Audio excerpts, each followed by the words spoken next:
Hi tribe, welcome back to my channel. I'm a personal finance columnist and published author of the book You're Not Broke, You Are Pre-Rich. I know I have not been on YouTube for a while, but as most of you know by now, I'm about to have our second baby, and literally the past couple of months I've just been trying to get all the projects I'm working on out of the way, and I am tired. I am really tired. We are about to have our baby in the next couple of days, so this is the last video I do before I go on maternity leave. All right, so I asked you guys on Instagram, remember it's at mapalomaku, questions you have around saving and investing for your child's education. So I will be answering those in this video, and also right at the end I'm gonna pull up my own spreadsheet. Remember, I love Excel spreadsheets, of the things that I'm doing for our 5-year-old and this one who is about to come into this world in a couple of days time. All right, so the first question comes from Emba. So you know these names on Instagram. How do you prepare financially for your kids when they go to varsity? I definitely think the best time to start preparing for kids' education, especially for varsity, is as soon as you can. If that's the day that they are born, if that's before you even fall pregnant, just thinking around how am I going to afford this child is very important. Because remember, in my last video, I showed you just how expensive these people are. They really are expensive. So the sooner you start thinking about it, the sooner you start creating some sort of a plan, the better it will be for you. Then Tyron asks, do you believe in educational policies or education policies? I absolutely 100% do not believe in education policies. All right, and the reason being, education policies effectively are endowment policies. And what is an endowment policy?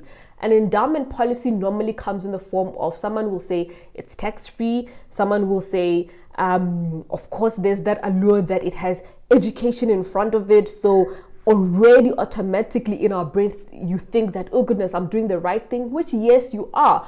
But normally education policies have such high costs that at the end of the 5-year period, 10-year period, 15-year period, for however long, you end up not having as much money. All right, so I do not like education policies at all. And also, education policies are normally sold to people who should not have education policies to begin with. And the reason why they say it's tax-free, it's actually not tax-free. It is taxed in a way that they call it the forefund. All right, and people who get the maximum benefits out of a tax-free savings account are those with a higher tax bracket than 30%. All right, so if you are anything below 30% in terms of your tax bracket, please do not go for education policies. All right, just don't. Rather go for unit trusts, rather go for exchange traded funds, rather go for tax-free savings accounts, which I have explained before, and I will link all this information about tax-free savings account in the description box below. Okay, another question is, I don't have kids now, but I'd like to in the future. What financial steps can I take now? I love this person. I think it's Label. Yeah, I think it's Label. That's the question she asks. So it's good that you're starting to think, okay, I do want kids. It's all part of planning. All right, this thing where people just ask you when you're going to have a child and you're like, do you know how much they cost? So I think for sure that the fact that you're already thinking about it is a step in the right direction. So the next thing is to say, okay, in how many years or how many months do I want to start making sure that I do have a baby? Then is to say, okay, how will I cover the prenatal costs? So that's hospital visits, gynae visits, or midwife visits. All of those things you need to start thinking about and checking how much they cost. Then Tabank Aneli asks also about education policies. For me, it's a hell no. No ways. I would never put my money into an education policy for my kids because of the reasons I've explained. They are just, the fees are completely ridiculous. How soon do you start saving for education? I think they're very similar questions, so I'm just going to skip through some of the questions. But the sooner you start saving for their education, the better it is, because education is actually one of those areas that increase way more than inflation almost every year. So you need to be very aware, and you need to decide what kind of schools your children are going to go to and start planning around that. Then Joyce asks, tax-free savings account at a bank versus tax-free savings account at an asset management company. With this, I always say rather with an asset manager, because with your bank, number one, the problem is it's so easily accessible, and a lot of the times people use it as their savings account. Come December, they're spending the money that is in their tax-free savings account. So it beats the whole purpose. Remember, a tax-free savings account is supposed to be a long-term investment. And what do I mean by long-term? Guys, long-term does not mean 2 years. Long-term does not mean 4 years. Long-term says anything, even I would like to say even 5 years is not long-term, especially when it comes to tax-free savings accounts. Rather aim for 10 years, rather aim for 15 years. So now we are talking about the high school towards the end, and also varsity here. So just bear that in mind. Definitely never with your bank.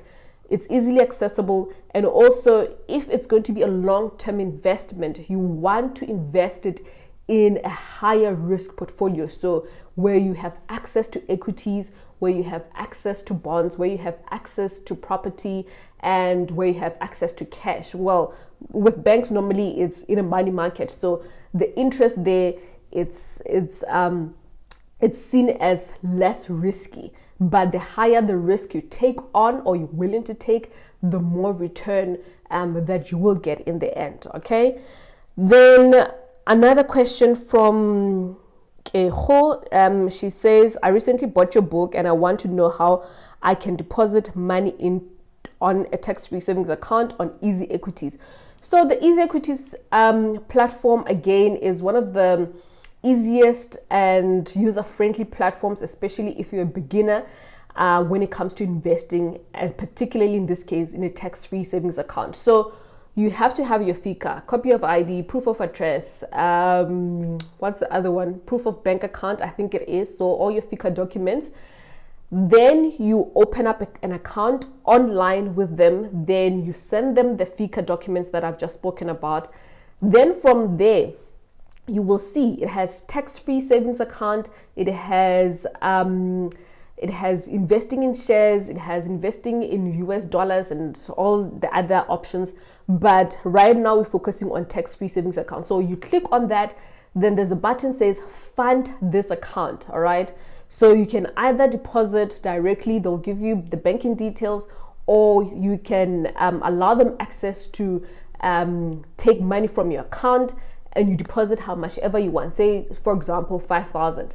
Then from the 5,000, you will have to choose which funds to go for. And I think this is where sometimes people struggle to choose the type of funds, because there's a lot. So you do have to do a bit of research. Okay. So normally, I always say this, although this is not advice, remember, I always say this because of the universe of funds available. Rather go for the Cetrix Top 40, go for the Cetrix Top 40. Don't be too bombarded with all the options and intimidated. Go for the Cetrix Top 40 so that you start investing, right? Instead of waiting and feeling overwhelmed, just go for the Cetrix Top 40. Put your money in there, then start learning about all the other funds, what it means, and so forth. So I hope that helps, Keho. So Matumelo asks, do you take your kids to the best private schools, or you look at the price? So for me personally, with this one, I believe that I want to send my kids to the best schools that I can possibly afford. All right. I'm definitely not going to stretch myself until I have absolutely nothing, but I will do my very, very best to send them to the best private schools that I can afford. And if that means driving an old car, I definitely will. For me, it's about making sacrifices so that I know that I'm setting them up for a decent life So 100%, I definitely look at the price. If it is within my reach and I can make some sacrifices, 100%. Then Khao asks, she says, saving for school, I started when he was a month old, but I'm paying crèche fees right now. How do I save efficiently for all? Primary, secondary, primary, high school, and tertiary. He's now 3. So yeah, you know what? The thing with saving or investing for a child's school fees is it's a bit tricky, because as soon as they start going to crèche, things are expensive. Then it's primary, it's high school, then varsity. So obviously, I think the most important thing is, even before you have kids, start thinking around, all right, how much can I put away every month to make sure that at least the next couple of years are covered? Or you start having a goal to save towards that, right? Then secondly, you have to start thinking a bit long term. So if they are, for example, in primary, and you can afford to either with your bonus or your tax refund to pay a year in advance, do that. But you have to start thinking long term again. High school, how are you going to do that? Then you start putting money away, either in a money market, because remember, it's money that you're going to need. Then for long term type of investments, again, for tertiary, that would be your tax-free savings account, or that would be exchange traded funds, or that would be with unit trusts. So it's a bit of a tricky one, but you have to find a balance between the now and later. Then Nontando asks again about education policies. Never, ever, ever will I ever put my money in an education policy. Never. Then Tanzin also asks the same, education policies. No ways, no how. I don't care whichever way you put it. I would never put my kids' education money into an education policy. Then Pumla asks, at what age can one open an exchange traded fund for them? As soon as they are born, I would encourage you to open one for them. So the reason why I say that as soon as they are born, not before, you can definitely start putting money away in some sort of a bank account of your own.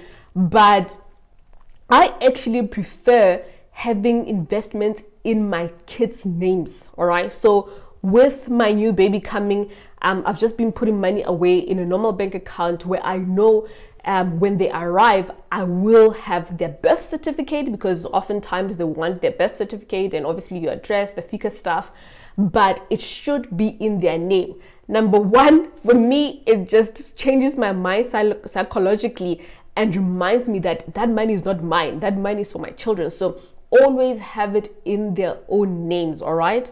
And for tax purposes as well, which I'm not going to get into. Then Elweni, I think it is, saving for education and opening bank accounts for babies. I think I've answered that one, that if you're going to invest for them in the long term, do it in their own name and not yours. Do you start when you are pregnant or before you're pregnant? If you can afford to, start planning even before you fall pregnant. Then Knowles, how are you saving for your children's future, education, or money they'll use? All right, so I'll answer those questions right at the end when I have my own Excel spreadsheet, but definitely through exchange traded funds, through tax-free savings accounts, and other type of investments. When do you start putting money away for kids, and what are the advisable instruments? I think for sure, if you're just starting out, tax-free savings accounts, I will always say for long term, exchange traded funds, and also unit trusts. And obviously, if it's money that you're going to need in the next year, please put it in your bank account in a 32-day notice or in a money market fund where it's safe. All right. Then talk about education policies. I can never talk enough about education policies. I loathe them. I don't think I think a lot of people are investing in the wrong thing. So I would not put my money or my children's money or money that I'm investing for my kids in an education policy ever. Okay, they're expensive and you don't get the best return when it comes to investing in those education policies. All right, so those are the questions. I think they're very similar. So let me go to my own Excel spreadsheet. So for my kids, what we are doing, first of all, I'm going to start with the investments, then talk about insurance, because I think that's an important part of planning one's finances, especially when you do have children. So, and I'm going to be naming the names of the companies that we have in the investments with. So please do not take it as financial advice. I'm just giving you guidance in terms of what I like and what I prefer at this point in time. Again, remember, there might be information 2 months later where I feel like, oh goodness, I need to get them this type of investment and I will change or for whatever reason. So please do not take it as financial advice or saying this, I said you must go with those companies. But yeah, just keep making it easier for you to narrow down your options. All right, so it's not a lot, but with our son, our firstborn, who's 5, we opened up a Coronation tax-free savings account a couple of years ago. So how we ended up with Coronation, it was the fact that for a long time we kept on saying, oh goodness, we need to do this investment for Marriott, we need to do this investment, we need to do this investment. And months went by, right? And I think this is the kind of the story for most people. You know that you have to get something done. You know it's important, but you keep on putting it off. Even I kept on putting it off. So I can't imagine. That's why I sympathize when people say, oh goodness, my finances are not 100%. I've been putting it off. Because even if I can do that, what more of someone who still has to go through tons of reading or tons of education? So I definitely sympathize. So we opened it up because it was the easiest thing to do. Literally, I think at that time, it was because I was doing something with Coronation in terms of my work.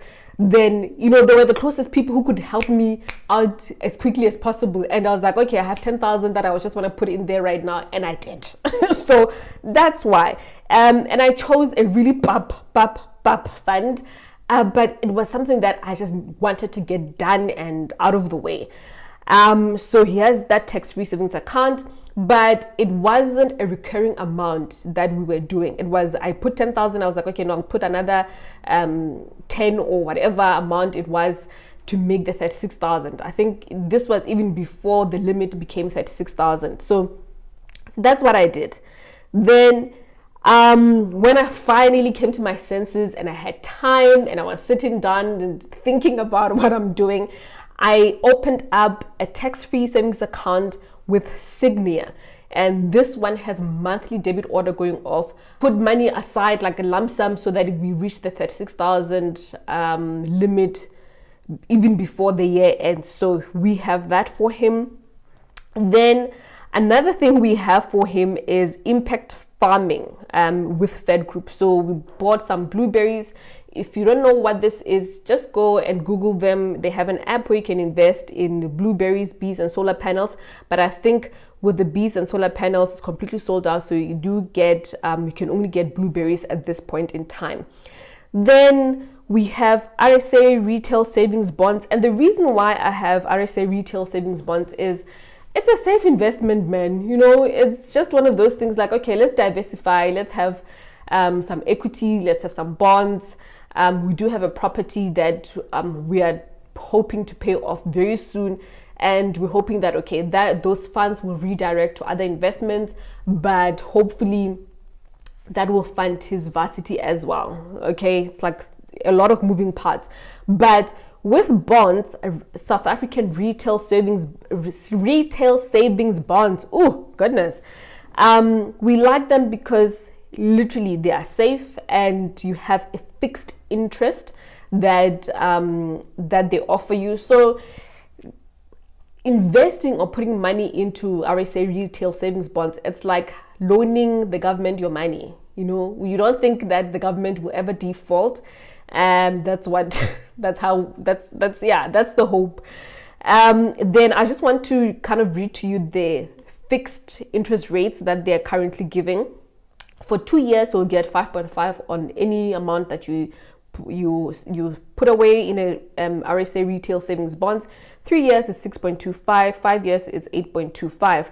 Then there are those RSA retail savings bonds that are linked to inflation. So if for 3 years, it will be whatever is the inflation plus 2.5%. 5 years, it's whatever the inflation is at that time plus 3.75.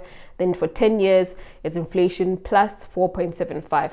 So it really just depends on what you think interest rates are going to do. If they're going to stay really low, then maybe it's better to go for the fixed. Or if you think that in the next couple of years the economy is going to grow and inflation is going to start going up, as it has started already, then you can link it to inflation as well. So that's what we're doing. And then, of course, with the one who's about to come in a couple of weeks' time, I already have a plan for them because I'm a planner and I love my Excel spreadsheet. So the aim for them right now is that I'm not having twins, by the way, because I keep on referring to him or her as them, and people are like, oh, you're having twins. I'm like, oh Lord, no, I am not having twins. I'm just refraining from saying him or her. That's all. So what I'm doing for them is that I know that I want them to have at least 18,000 into their tax-free savings account. So that's half of the amount that is required, the limit, that 36,000 divided by 2. So I want them to have at least 18,000 in that tax-free savings account by the end of the year. Then a silly one that I did, and I really did this just for my own entertainment, is to open up a retirement annuity for my 5-year-old son. And we did this, I think, 2 or 3 years ago already. And for me, this is just one of those things I want to prove about compound interest, that imagine if your parents, or imagine if your parents or your grandmother or whomever gave you a gift and said, you know what, I don't want them to ever worry about retirement.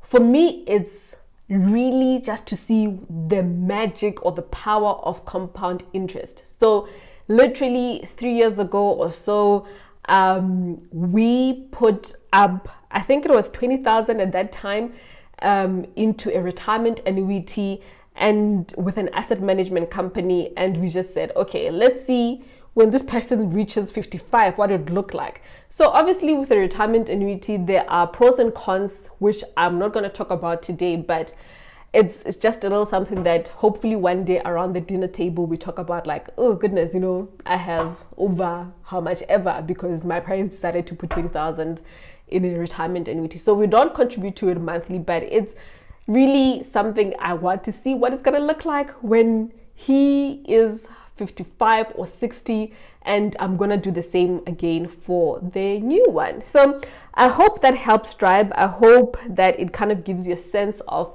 what you should do and what you should not be doing for your kids when it comes to investments. Definitely not education policies. Then the last thing I want to talk about is life cover. Life cover, I know we often speak about it. For some, it's a crash purchase. For some, it's like, oh goodness, people are going to have a wonderful life without me. So what? Let them. And I've said this before. So for me, life cover is an important part of my whole financial plan, because should anything happen to me, I want my kids to still have the same quality education that I would have provided.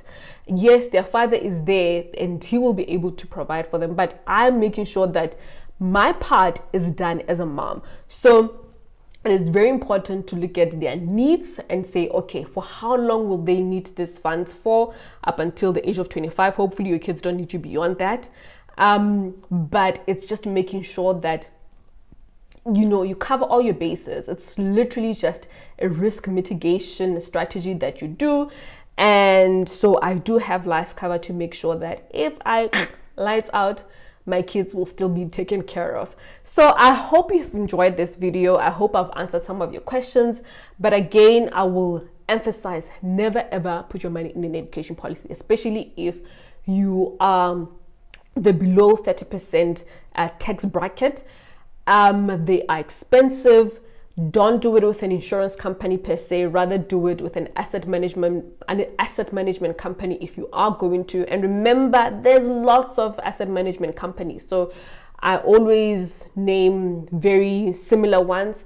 Of course, the Easy Equities platform is easier to access, and it's cheaper as well, and you don't have to have like minimums. You can do it as and when you like. So Easy Equities, I like Coronation. Well, it was just that once off. Yeah, it's a good asset management company, of course, but yeah, I don't have any other active investments with them. There's Sygnia. Oh, the retirement annuity is with Marriott. So if any of you know, Marriott is an asset management company, and also it's very easy to use their platform online, so you don't have to phone someone, and their fees also are very, very low. So is Sygnia, so is etfSA, so is Prudential. So there's so many funds. That's the thing, you know. There are so many asset management companies that I know it ends up being intimidating, but for my kids right now, that's what they have. Very practical stuff, hopefully, and very crazy stuff. If you can afford to do the crazy stuff, do them just for your own entertainment as well. And yeah, that is the end of the video. I hope you have enjoyed it. Please remember to subscribe so that when I do come back from maternity leave and I start putting out more videos and content, you do not miss any of them. So I will see you soon, and wish me luck with the baba. Yeah, thank you so much for watching, tribe. Bye.